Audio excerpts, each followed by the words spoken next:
Hi, I'm Christopher Hein, and today we're talking about forms in Aikido and how forms are a collection of techniques and not techniques in and of themselves. Now that might seem like a funny and specific distinction, but it's a really important distinction to make because we tend to think that an Aikido form is actually the way you're going to use Aikido.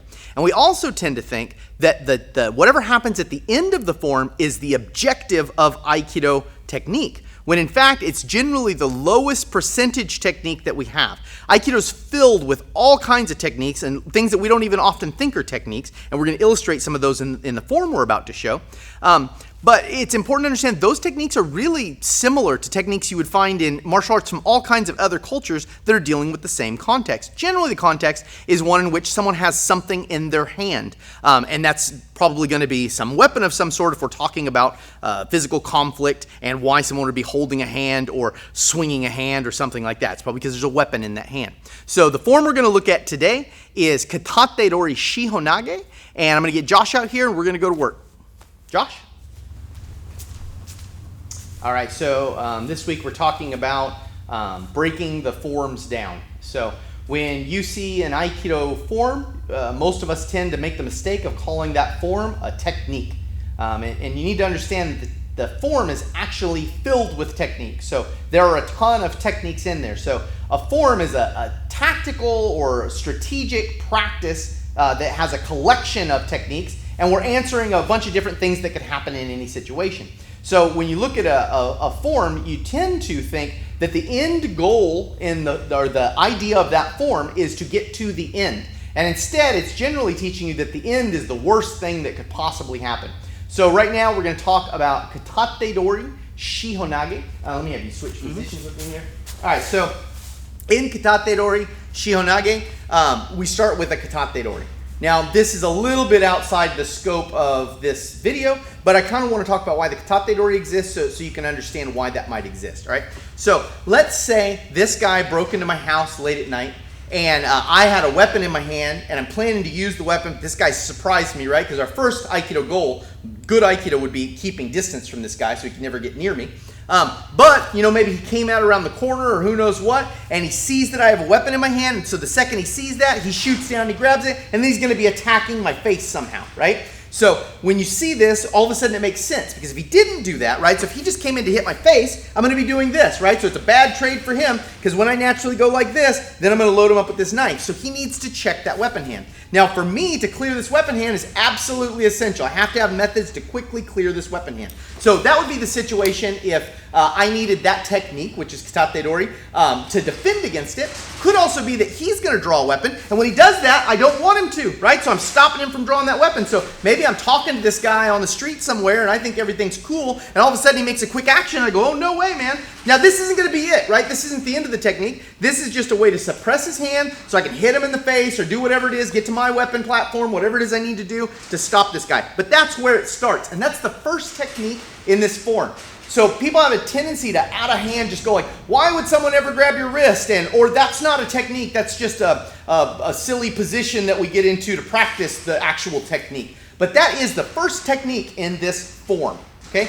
Now, we've got a guy who's holding my hand, likely because I have something in it that I want to use. All right, so now if I have a weapon in my hand and I want to use it, the first thing I have to be aware of is there's something coming on this side of his body, right? So he's going to be smashing me, doing something. So that means I want to move away from this side. So I would like to move here, right? Now, that's what I want to do. I want to get that nice clear like that, boom, to get back to the back side. That's what I'm looking for, right? So I'm here like this, and I want to turn. Now, we see our second technique, or maybe our third, depending on how you want to count it, because the soto mawari is a technique, and the hadoki I'm going to be using is also a technique. So here I'm trying to rotate that wrist and clear it. Now if I could get that, I could cut this guy and go about my business, which is what I need to do, right? So protect my family or whatever the situation is we're in.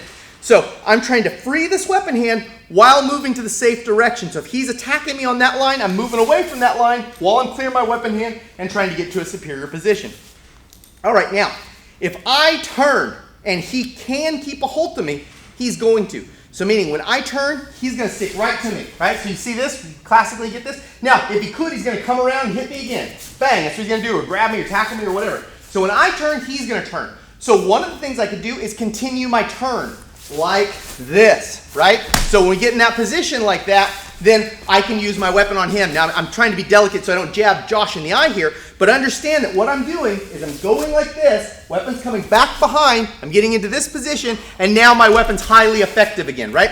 So all I'm doing is continuing my turn. I'm gonna put the weapon away so I don't risk getting Josh's eye. I'm gonna move a little faster here. I go like this, right? That's the idea. Now, look at what Josh did. He decided he didn't want to hold on anymore because his balance was compromised. So he took the fall anyways because he's a good Aikido guy. But if you notice, he let go of my wrist. A lot of times when we see that in the form, we go, oh, but what if they let go of your wrist? Okay, let's say we're in this position. I turn back there and Josh lets go of my wrist. What was my original objective? To get my weapon hand free. Is my weapon hand free? Yes. Am I in a good position? Certainly, right? This is definitely a position where I could begin to use my weapon again, right? So understand that in Aikido, when we're trying to get the form done and someone lets go of you, you go, oh, that technique doesn't work. It's not a technique, it's a form. And in fact, the technique worked exactly like it was supposed to work, right? Its job is to clear this hand. So if I turn and this hand clears, that's exactly what I wanted. Now I can use it. Let's say it doesn't clear though. So this guy's got a really good grip, and I turn, and I keep turning, and I get back here like this. Now, my weapon's here at his neck, right? So I could start to use that weapon at the neck like this. Let's say he pushes it back, so I can't quite get to his neck, and he's pushing it back. He has put himself into the bad position right here, right? Which is the shiho nage position. I enter in behind this, and we get the fall, right? Technique 1, hand grab. Technique 2, this hadoki. If that didn't work, technique 3, the shiho nage.